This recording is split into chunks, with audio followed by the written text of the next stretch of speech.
I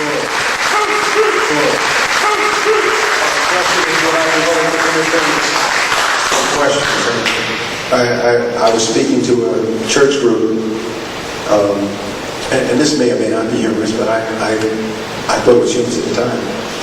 And I was telling someone that, just as the sun moves around us, and then a parishioner stood up and said, wait, brother said, the sun doesn't move. I said, oh yes, the sun does move. Remember that? The Father, Son, and the Holy Ghost moves around. I said, moves in me.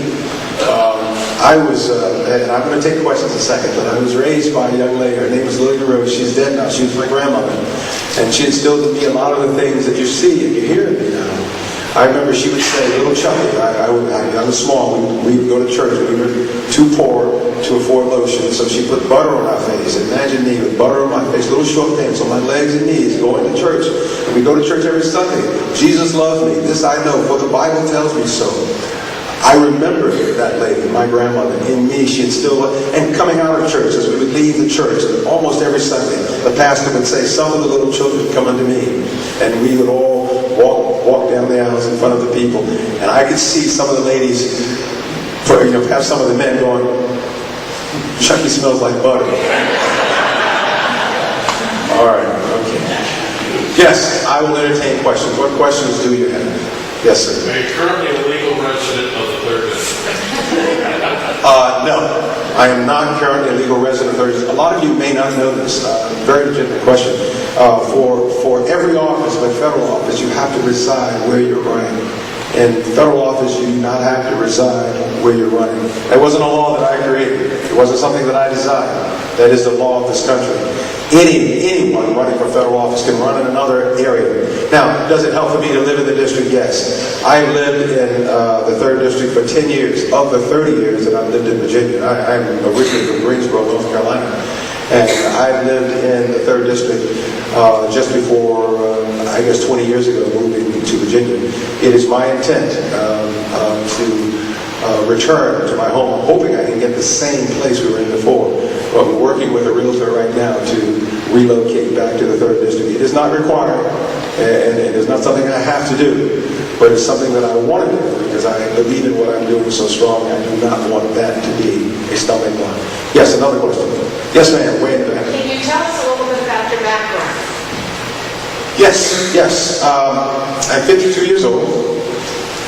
Wrong. I was born in 1952. I'm 57 years old. 5 years. 2 years. You all know I was born Chucky. My actual name, get this, is Chester. You'll never get that from Chucky. But my grandmother named me Chucky. And as you get older, you got to get rid of the E part. So Chuck has stood. I was born in Greensboro, North Carolina. My mother and father were both English school teachers. And I can tell you a little about my mother a little bit. She would always correct me when I'm speaking English, I would say, Mommy, where is this thing at? And she would say, it is behind the preposition. Well, that's how I grew up. But yes, I was born of 2 English school teachers. My father played football. I went to elementary school in Greensboro, North Carolina. Then I went to elementary school in Philadelphia, Pennsylvania. And then I came back to junior high school in Greensboro, North Carolina, before going to high school. And then I like to tell this story. 4 days after graduating from high school, I enlisted in the Marine Corps in 1970 during the Vietnam War when some of my friends were being drafted. A couple of buddies and I, we were going to go down to, we just show how bad we were. We were just going to go down to the recruiting station and show them that we're tough, we're young, you can't get us. Well, one guy went to the Air Force, another went to the Navy, and I went to the Marine Corps. 4 days after graduating, I was in Paris Island, South Carolina, 4 days after I finished high school. I went to North Carolina Central University in Durham. I was actually in Okinawa, and I had a girlfriend who was at North Carolina Central, and I was getting ready to leave Okinawa 4 days after the Marine Corps active duty. I was in college, but I had a girlfriend who applied for me, and I sent my application. I got accepted, and of course, when I got out of the Marine Corps, I went to North Carolina Central. From there, I was accepted to their 6-year law school program, so my 4th year of college was actually my 1st year of law school. I came to the Navy JAG program in Norfolk. I was actually in Des Moines, Iowa. I don't know how much this is pertinent to the question, but in order to get into the Navy JAG program, which is what I was accepted to, you needed a bar exam. And when you finish in the middle of the year, you have to find a state that tests in the middle of the year. And I found Des Moines, Iowa. I went to Iowa. I had to actually stay there to establish residency. I did that, passed the bar exam, came down to Norfolk. From Norfolk, I stayed, then I went out to Roanoke to take the bar exam. When I was in Roanoke, I picked up residence there. And from Roanoke, I came back to Norfolk. And when I was in Norfolk, the 3rd District, I had a son. My wife at that time wanted to do other things, so I was left with my son, who at that time was 3 years old. His name is Mario. Mario has been on and I'm so proud of this, I just want to say it over and over. Mario was on the honor roll every year that he was in my care for 10 years, every year. Mario is now 20 years old. He's a 2nd-year student at the United States Naval Academy. I'm so proud of that. If I do nothing else in life.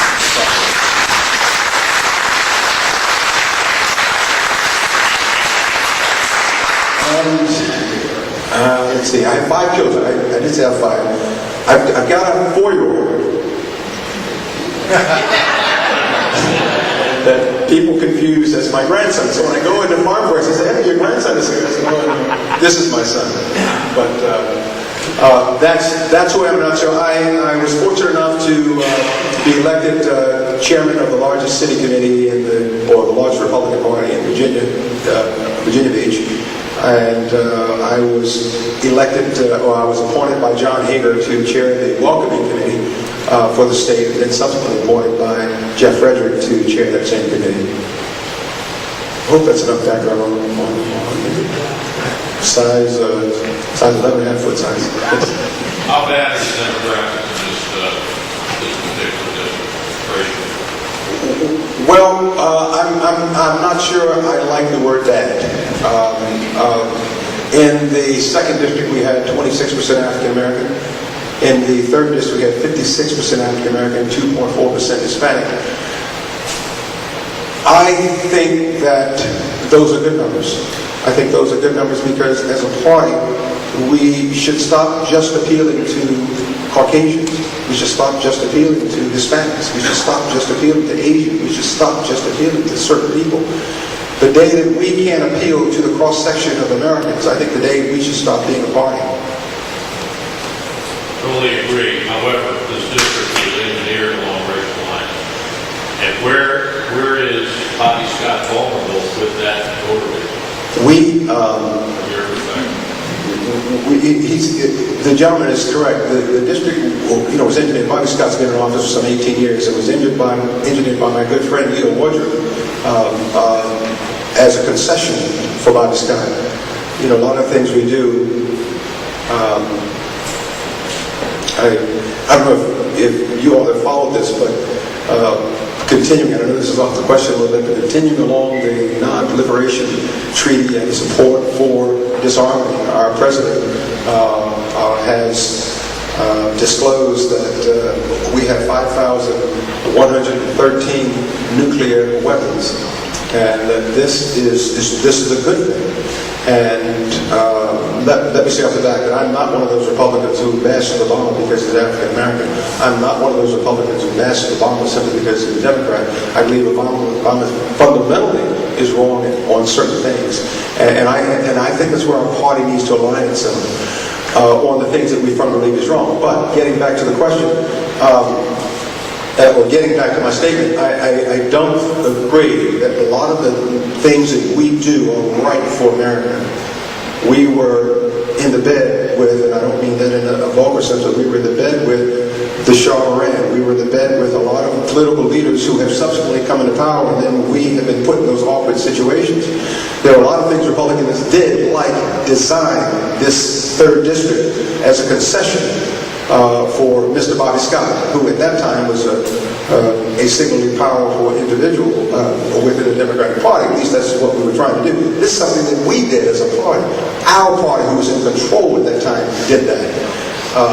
Mr. Scott, I think, is vulnerable on a lot of issues that our campaign is going to bring out, and hopefully we're going to run on.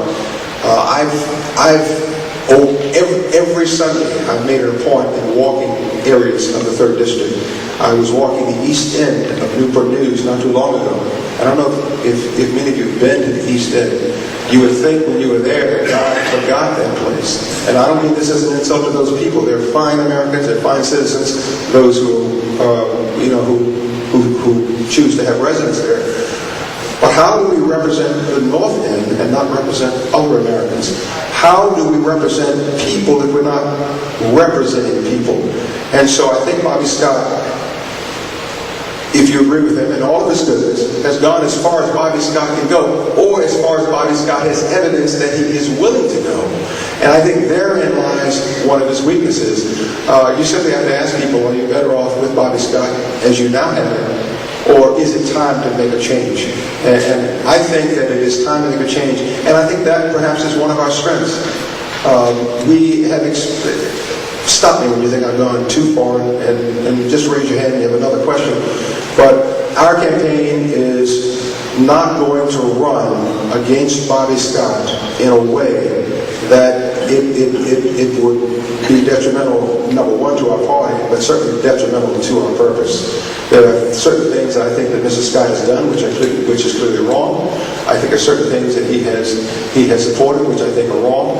I do not agree with the health care bill. That's my statement. That is my campaign statement. That is what you'll hear a lot from me. Whether or not you agree with that, I do not believe that as a lawyer, I don't want to insult anyone that may not care to know about the law, but as a lawyer, I think what has been done is wrong. But I think there are a vast number of Americans who would perhaps rather not have a health care bill forced on them in the way that it was done. Although a lot of the people, perhaps in the 56%, may not agree with me. I think there are people in that 56% of the district, and I'm talking about that district specifically, who probably would say, wait a minute, Chuck Smith, I think you're right. I don't think we're getting very much representation, and I'm looking for change. Chuck Smith, I think you're right. I think even on health care, I think... Yes, sir.